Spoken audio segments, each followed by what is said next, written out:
Welcome to Business as a Magical Practice, where your business is the vehicle for your self-integration and soul evolution.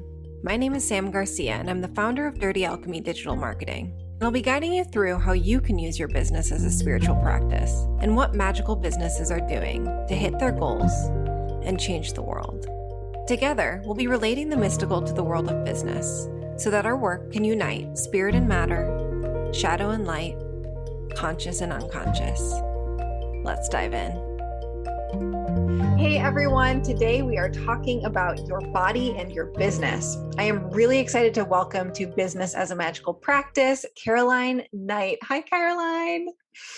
Hi, Sam. Thank you for having me here.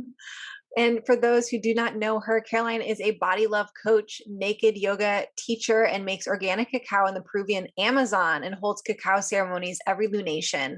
She guides and supports clients back to deep connection and love with their bodies so that they can access the infinite power, wisdom, creativity, intuition, and juiciness the body is a portal to. She helps people remember and come back to their natural state of embodiment and supports them in working through the trauma and shame that is preventing them from fully inhabiting their body. So excited that you're here. And I just want to start off with hearing how you got into this work. Yes. Complete life surprise. In 2020, March 2020, I was living in London, working as a massage therapist and naked yoga teacher. And I booked a trip to Peru to do a 2-week retreat.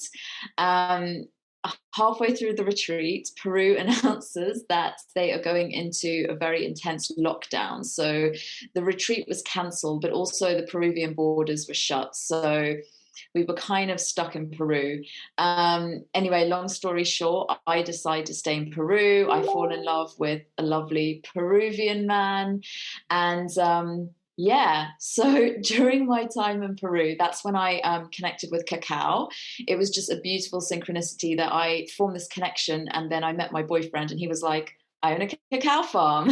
So that was really cool. So that's how I got into making cacao. And, the longer I stayed in Peru and the more I realized that, if I'm going to be here for a while, I need to kind of pivot and find a way of supporting myself through the internet, but doing something that's still super aligned with, how I want to show up in the world, how I want to serve people. So thanks to the increased amount of time I was spending on the internet, I came into contact with all these amazing coaches, and you're one of them, Sam. I started listening to this podcast and I was like, this woman's amazing. Wow, combining business with magic. That is so cool. And then I started work with the coach myself, actually, a relationship coach called Hannah Brooks. And that kind of opened me up to how amazing and transformational that working with a coach is. And I was like, this is how I want to serve people. And then just because of the very sort of long and rocky relationship I've had with my own body and how far I've come from being 16 and having an eating disorder and exercise addiction, I was like, this is what I can guide people in. But the original intention to just help people love their bodies more has developed into something so much deeper, which you just read out in my bio. That's so good. And yeah, it's amazing to realize that so many of us have these transformations that we've had in our own lives or we've supported other people too, and that can actually be the ground zero for running a very successful and transformative business. And I know in our discussions outside of this, because you're in the alchemical business intensive, you've mentioned like, yeah, of course no one could pay me any amount of money to go back to where I was before, to go back to not loving my body and back to that point. So do you have any specific messages for people who may be listening to this and they feel uncomfortable with their body or numb or they're disassociated in any ways of like why this is actually really important to start working on? Absolutely. So, first of all, if you have ever, and this probably covers every human on the planet, if you've ever felt any discomfort or frustration or even loathing for your body, most of us have been brought up in a world that has actively encouraged us to be at war with our bodies. It's like the body is the cause of pain, it's the cause of shame, especially if we are in bodies with wombs, then that is like an added layer to it. So this kind of disembodiment that human beings have had for many thousands of years, I believe, is the cause of so much suffering, because we've been divorced from our power, which lies in our bodies. We don't realize that we have so much wisdom and sovereignty that we can access through feeling, and feeling our bodies. So this work that I'm doing, my big, big, big vision for this is reconnecting humanity with our embodiment and our power, so that we can move beyond this story of being oppressed and suppressed on very large scales. Mm, yeah. So you're saying that through doing this work on an individual level, it's helping on this collective level. Absolutely. Because it's like, because we are all connected essentially. So any work we do on ourselves ripples out. And another kind of side effect of becoming more embodied and more present in our bodies is that we're just more present. And anyone who spends time with an animal, because animals just live in the present moment. And just by spending time with animals, we become more present, because their presence like draws us in. And so if we can embody that as humans, then we will also help the humans around us become more present. So it is like kind of one body at a time. But then I'm hoping that in the future this will become mainstream. And I have visions for this being taught in schools, so that children don't forget their embodiments. Mm.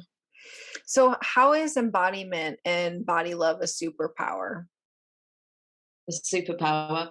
Okay, so our bodies contain all the wisdom that we need. It's just that, just saying that sounds far out in the context of like medical science, that treats all bodies like the same.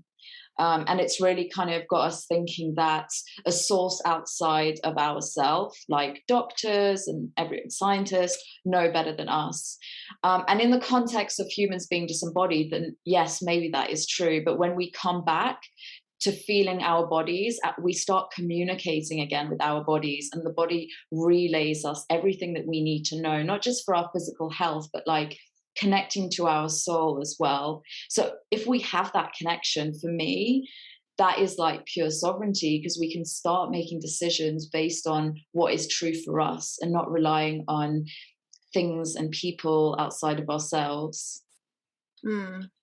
That's so good. And it's interesting for myself, and just what you're saying of the power of feeling emotions in your body. And just recently, I've come to this, like in the last few months, come to this serious realization that it is such a important piece in marketing, at least for myself and for most people that I work with, is being sensitive to feelings. And that can actually be a superpower in your business, because of, like, as I'm learning to teach copywriting, I was someone who always considered myself a good writer and a natural writer and a natural communicator. But as I've done more training and learned more about marketing over the last decade, it has I feel like no one is talking about how a part of being an intuitive copywriter, an intuitive marketer is, and this applies to all business owners, obviously, even if you're not a quote unquote marketer, you have to do marketing if you own a business, Yeah. is being able to feel words in your body and feel sentences in your body, because it can actually be portrayed to the people that you're talking to. So as you feel more, and you stop numbing out, and you start sensitizing and allowing yourself to feel all the discomfort and the uncomfortable feelings, you actually can that can actually be an asset in your business. And I know that you have some examples of in your own business and your clients' businesses or in your clients' lives of what body love actually translates to. Cause it's not just about like opening up the portal. It's like there's actually tangible results in it. Definitely. And I just want to add something to it kind of follows on about how if we're connected to our bodies and our sensitivity, that is essential for connecting to other humans. And that is also essential for in the context of marketing. And I really loved that you brought that up in our last lesson of Alchemical Business Intensive, is writing your copy, not just the words coming out of your head, but you're feeling what you want your readers to be feeling, and that is transmitted. And that I thought was so cool. But yeah, so going on to how this creates massive transformation in the context of my business and also my clients. So yeah, so I've seen clients go through massive shifts within their sex lives. The stories some of my clients have told me are like, wow, that is awesome, from where you were 2 months ago to where you are now. This is so amazing. And then clients who've had been married for decades, and then they have they kind of wake up to how they're really feeling about certain situations. And then in my context in relation to my business, so I had real trouble with workaholism. It's like I would just feel like I had to be working all the time, and I would just be at home, not really doing anything in the evening, and I'd feel restless and fill that hole with work. And what really drew me to Alchemical Business Intensive is you spoke a lot about this concept of the lazy successful bitch, or successful lazy bitch.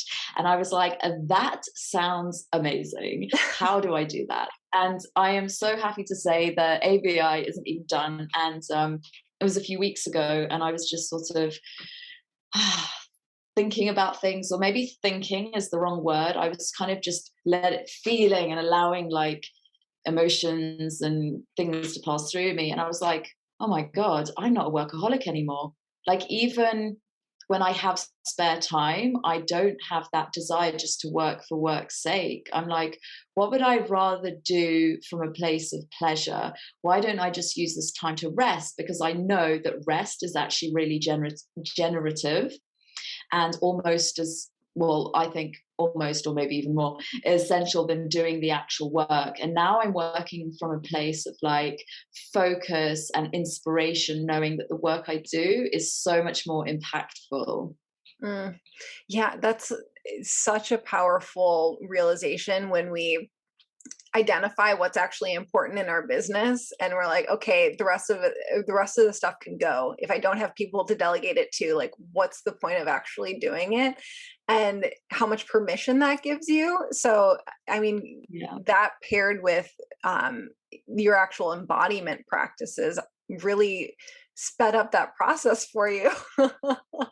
Absolutely. And just thinking about my embodiment journey from, when I was 16, that really kind of woke me up to my body in a big way. Maybe not a conscious way, but yeah, I started becoming aware of this body. And then just the last 6 months, it's been like, I've just gone so much deeper, so much more quickly. And I think sharing this now with other people, it makes me it kind of mirrors it back at me. It's amazing. And also, because this is business as a magical practice, I think to do effective magic, I know to do effective magic, you need to be embodied, you need to feel the energies, you need to be able, to be in touch with all the other forces in the universe. And you definitely, because if you're just all up in your head, you can think about those things as concepts, but you're not like tapping into the energetics of it. Let's talk more about that, because that question actually popped into my head earlier when you were talking of like, it's not just about business as a magical practice, but in this context, it's like you're working with your body is a magical practice. I love that, working with your body as a magical practice. Yeah. And then that brings in sex magic, where you're actively like harnessing your sexual energy and your orgasmic energy and channeling it into intentions. So Mhm. yeah, it's all so connected and amazing. And you know that working with my sexuality consciously, like again, it was one of those quantum leaps in my connection and love for my body when I woke up to the fact that my sexuality is sacred and this magical thing. That just like, you know, I just bowed down in reverence to my body. I was like, you're amazing, and how you look is so secondary um to what you can do. But it's kind of interesting because it's like the more you let go of how your body looks, the more beautiful your body actually appears to you, because the mind really distorts body image, like in such a big way. So if you're looking at your body through this lens of looking for imperfections and expecting it to be a certain way, that like distorts how your body looks. And if you're looking at through these eyes of like, you're amazing, you're a miracle, you will just look more beautiful. You know, there's I don't know if there's like a scientific explanation for that yet, but yeah, that's just what I've noticed of how like I now remind myself that I can't, how I perceive my body with my eyes isn't, a lot of the time isn't that accurate, because I just know how many factors play into body dysmorphia. So many factors. So yeah. Well, it's like almost optimism versus pessimism, because if you're looking in the mirror and your eyes are immediately going to like, oh, I have a zit on my face and I'm feeling really, I look really bloated today, or like whatever the things are, or like I really hate my thighs, versus oh, my hair looks great today, and oh, my eyes are beautiful, and like all the positive sides of things. I feel like you see this just in general, the general mindset of person outside of life, of how do you react to a situation when a friend cancels for lunch and you assume that it's because they hate you and Mhm. they didn't want to spend time with you, versus like, oh, awesome, like, well, we're scheduled for another time and I can use this time to like go for an amazing walk in nature. Like, same exact circumstance, like your body is like a circumstance in front of you. And I know body dysmorphia is a completely different thing than just that, but I'll stop babbling. Oh, you just reminded me of another example I wanted to give from a client.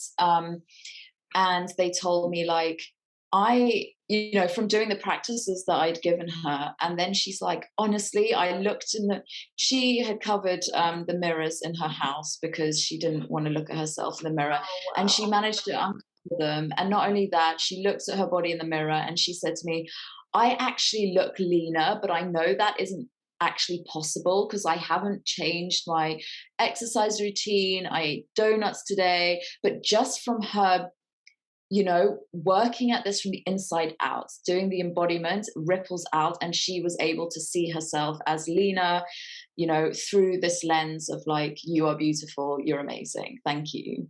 Oh, that's amazing. I love that so much. You've told me that I've never that's not like a situation that I would think about, of someone who's going around their house and covering all the mirrors in their house, and how much of a prison that would be for someone, because like you can't show up in life if you can't even look at yourself in the mirror. Absolutely. And, you know, our bodies are the only thing that we truly have that's ours. Like we come in with this body and we leave with this body. Although you could technically say that every 7 years the cells are renewed. So it's kind of a new body, but you know what I mean. It's like this is our body.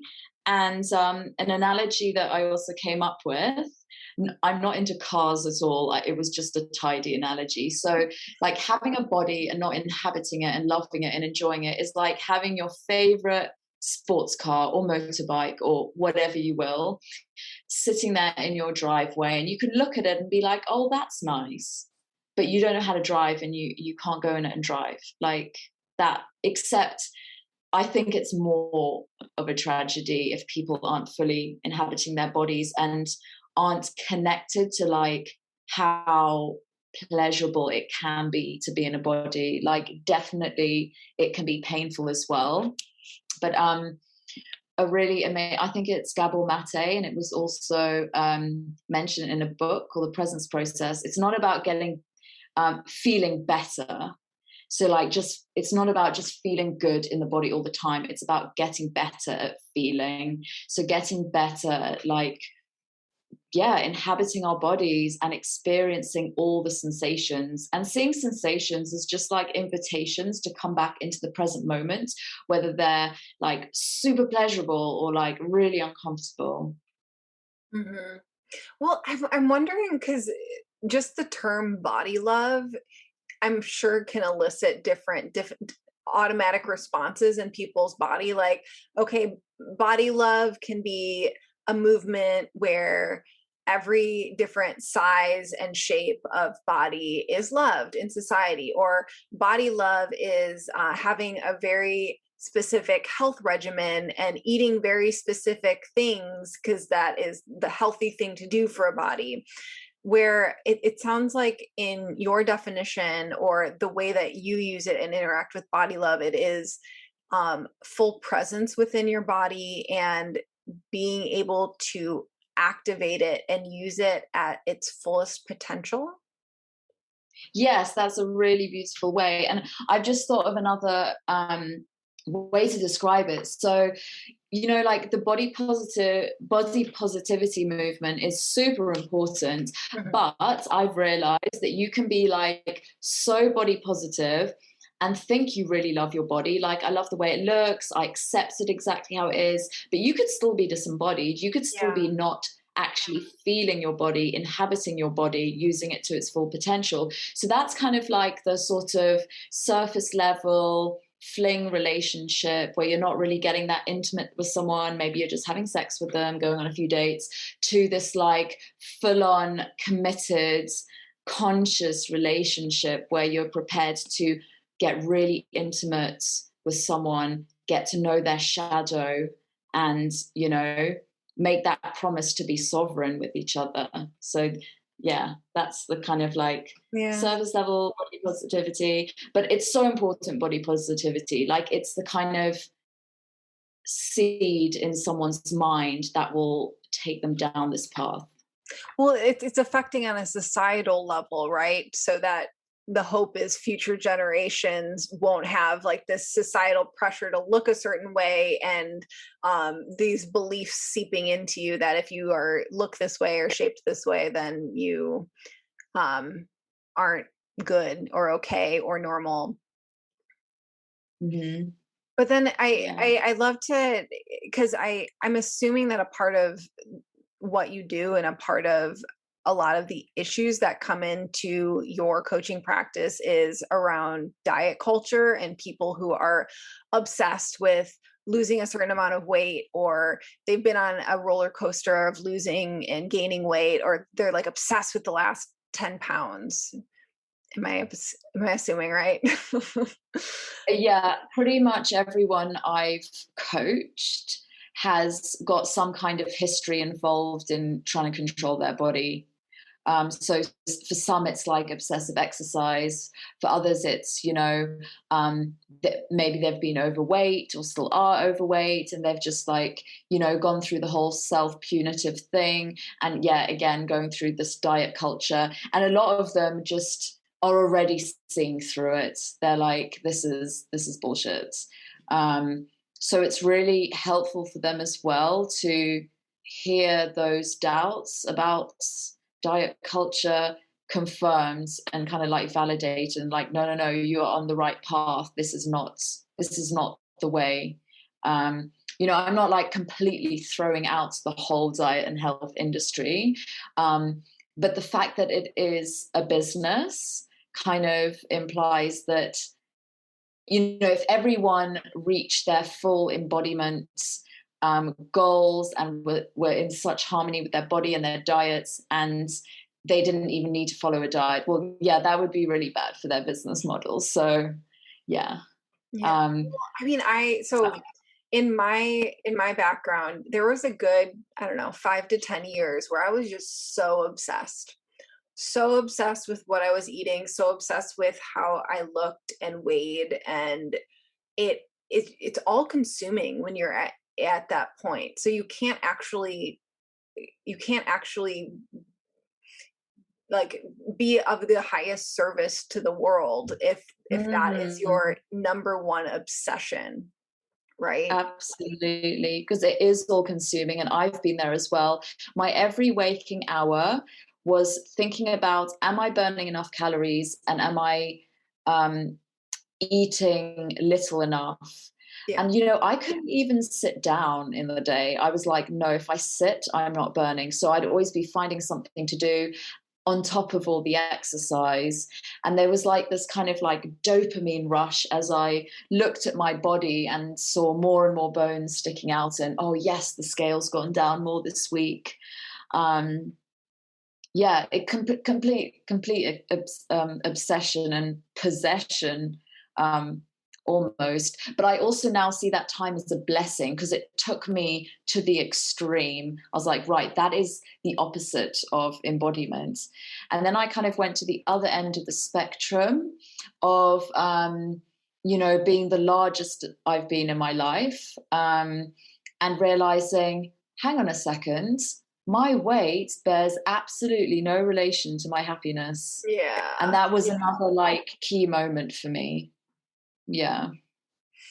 That's so important. I mean, it's also if people can realize the revenue in their business has very little impact on your happiness too. Because you'll bring Mm. all your shit with you no matter where you're at in your business. Usually, I mean, there's always that's not 100% true, because like if you're below poverty level, if you're making nothing and you can't support yourself, then like that's like they have studies around this. That's when making more money obviously impacts happiness, but like beyond that sufficiency point, there's no evidence that it has any impact on your happiness. So such a reflection with your body too. Yeah. I will say, looking at the journey I've gone on with my body and how I relate to relate to her, it's given me so much confidence that all the remaining blocks, like for example, in the area of money, perhaps, I'm like, if I go through it with my body, I can get through any kind of stuff that's still lingering. So that's pretty awesome. Mhm. Yeah. No, I feel that. Go And ahead. also, I feel like because the body stores everything, so any kinds of issues we're having in our lives, it's like it's there, it's in the body. So come back to the body, go in there. It's scary and it might be painful. It probably will be in some way, but it's totally worth it, rather than staying in a kind of like limbo of numbness. Mhm. Well, it's so eh, for all the people listening, like we're all magical people. So there's like some sort of knowledge that our shadow impacts our unconscious mind impacts how our reality and what happens in our lives. But just from what you're saying of trauma is stored in your body. So it is your body being this center point of the world that is rippling out from you. If you can't address the trauma, address the numbness, address the um, discontent, it's going to in some way it is in some way impacting what your current reality is. Yes, totally. And it's like, um, talking therapy, I think, definitely has its place, but we can't like hack the matrix, so to speak, just from um, you know, oh, hang on a second, I've got a better Yeah. got a problem. If you've got a problem in your computer, there's no use trying to like fix the problem by trying to rub something out on the screen, and that's like trying to go at it through the mind and think your way through. That's not gonna do it. You might come to some tidy theories that might make you feel better for a while, but ultimately what's inside you in your body, and the body, the way I look at it, it like connects us to the deep unconscious, which is where the shadow lies, and also then beyond that you could say like the collective Mhm. unconscious. So I'm guessing that ceremony plays a part in this then. Yes. So, um, ceremony, something largely lost in our modern modern culture, but it's so important for, again, coming back into presence. And now, because ceremony is a daily part of my life, and now it's just my consciousness is like flipping a switch. I'm going about my day, and then I come into ceremony, and it's suddenly I feel like an immediate shift in consciousness because I've, done the process so many times. But yeah, really bringing us back into presence. And then once we're connected and we're present, it's like it's so much easier to be still, drop into the body. And then if we do that with other people, it's just like enhanced. So the cacao is a plant medicine as well. It's super, the way I see it, it's like super earthy. And, when you make it into that beautiful drink, it kind of even looks like the earth. It's brown, super heart opening. And if you're the kind of person who struggles to settle in meditation, it's really, really helpful. And it's just like, really opens the blood vessels as well. So you've got this increased blood flow. You just feel so much more grounded and amazing. But also, because it is heart opening, it does mean if there's energy and emotion that needs to come up, it'll come up. So it's not like just taking a happy pill. It's like, I've, screamed from cacao because it's just opened me up. So I've cried, I've been angry, all kinds of things have moved through. But cacao offers this real like holdingness, this kind of buffer. So you're able to really feel those things, but you feel super held.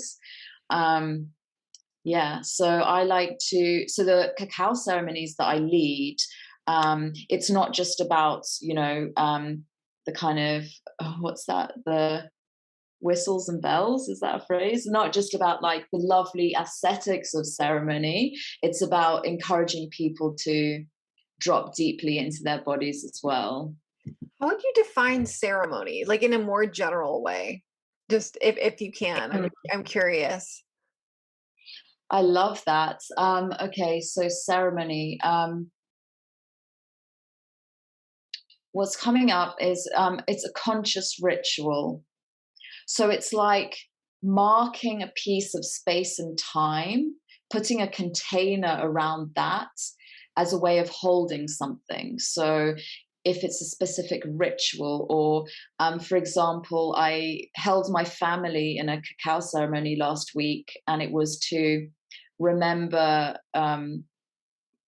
not remember, but my grandmother passed away recently. So I thought it would be nice to share my cacao with them because they hadn't tried my cacao before, and do that. And it was really powerful. And my mother, whose mother it was that passed away, she said it was incredible. And since that ceremony, she's just really seemed a lot more grounded. And I'm sure Mama Cacao played a role, but I think it was just coming together with that consciousness in that held container is just so powerful. Yeah. No, I see that. I was just curious because you were saying that ceremony is a part of your daily practice, and I was curious what the difference was between habits or rituals, just from in terms of I knew there had to be something. So now I think for me personally, ceremony and ritual are kind of one and the same. So if I'm doing a ritual, it will be a ceremony as well, opening the space, closing the space again. Yeah. Sam, I just remembered I was going to lead everyone in a meditation. Yeah. I was just about to prompt you for that. So you guys, Caroline is going to take us through a mini body love meditation. So get comfortable, pause the podcast if you need to, and I'm really excited. I'm going to mute myself. Amazing. Okay, so get comfortable however you are. So if you're sitting, or if you want to go lie down, and come into a resting pose and feel yourself supported by whatever surface you're on. And We're going to take a nice big inhale in and let out a big sigh.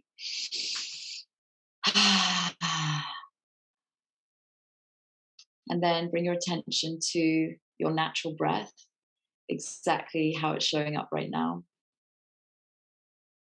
Feeling the sensations of your breath. So maybe that's a change in temperature, a tickle in your nose, or the rise and fall of your chest. And then start to lengthen your inhales and lengthen your exhales. And then close that gap between inhales and exhales. So you've got a circular and continuous breath, which is the breath that really connects us into the present moment and into our bodies. So noticing the cyclical nature of this breath and how for every expansion there's a contraction as well. And just taking a simple pleasure in this act of breathing. And now spreading that awareness out from your breath so that it covers the whole of your body. From the crown of your head, you can sweep down the body, taking in the inside and the outside of the body, skin, muscles, bones, sweeping down the body, just noticing sensations, just being curious about whatever is arising right now. Keep on sweeping down the body, through the torso, the arms, the hands, down the legs, into the feet. Really noticing yourself here in this moment. Keeping that conscious, connected breath going as well. And then connecting to your heart space. Feeling the energy here in your chest. Feeling all the life force in your body. And then creating the sensation of gratitude. So if you want to think about something or someone that it's really easy to feel gratitude for, cultivate that feeling in your heart center. Stay connected to that feeling and imagine it expanding out, growing stronger, this gratitude. And then imagine this gratitude enveloping your whole body, passing through every single cell, so that every single cell in your body feels that gratitude. And just by feeling our body and putting our awareness on our body and listening to our bodies, we are saying, I love you, I appreciate you. And for some of us who might have not been in this conscious dialogue with our bodies for a long time, it might take a bit of time to re-spark that connection, that bond of trust. But your body is so open and waiting for you. And your body's receiving this gratitude, still connected to that conscious circular breath, and putting your awareness back to your entire body, feeling everything. And in the space of stillness and listening, your body has a chance to communicate with you in sensations and feelings. And the more you sit in stillness and listening, the more that your body will share its wisdom. So as we close this meditation, coming back to the heart center, knowing that you can tap into this feeling of gratitude whenever you like. And slowly preparing to come back, wriggling fingers and toes, taking another deep inhale, sighing it out. And very slowly blinking the eyes open, coming back into the space. Thank you, Caroline. You're so welcome. I hate that part when I have to people back. I'm like, no, Everyone just stay here forever. Amazing. So, one of my last favorite questions to ask is, has there been a favorite purchase of yours for your business and for your pleasure in your business? We would love to hear about it. Yes, Sam. And you know what? From listening to your podcast, I knew this question was coming and I had an answer prepared. So for my business, the most invaluable thing was investing in the alchemical business intensive with you. And I told you at the time, this is the most expensive thing I've ever bought myself. And I knew, and I'll just quickly share the wonderful, wonderful story of how it came to be. So we started ABI a couple of days after my birthday, and it was like the day before you were going to close the doors, and I was umming and ahhing, and I was like, oh, but money, and you know, that old excuse. And I said to the universe, I said, okay, listen, if I'm meant to do this ABI, then send me the money for the deposit. And I woke up the next day on my birthday, and lo and behold, I had the money for the deposit. Oh my God. And you know, now with all the work I've done and deepening into my sovereignty, I now acknowledge that was me creating the money. It wasn't, you know, I wasn't at the hand of fate, you know, where everything else, that was me saying, yes, I want to do that. And so I'm going to damn well make sure that money comes around. So yes, that was a business purchase. And then for myself, so I ordered a whole load of stuff off Etsy to create a beautiful altar. Yes, there was an obsidian knife, there was a carnelian bowl, a beautiful crystal decanter, this beautiful, I'm looking at it now, this beautiful kind of goddess vase. She's got her legs open with her yoni there and her boobs, and it's great. So good. Yeah, those were just some of the nice things I treated myself to.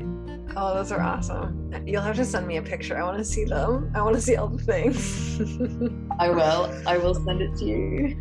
Oh, well, awesome. Thank you so much, Caroline. Where can people find you online? How can they go deeper with you and take next steps? Absolutely. Okay, so for the body love work, I am on Instagram at Your Body Is Your Freedom. So if you go there, I've got a link tree with all the goodies that I offer people.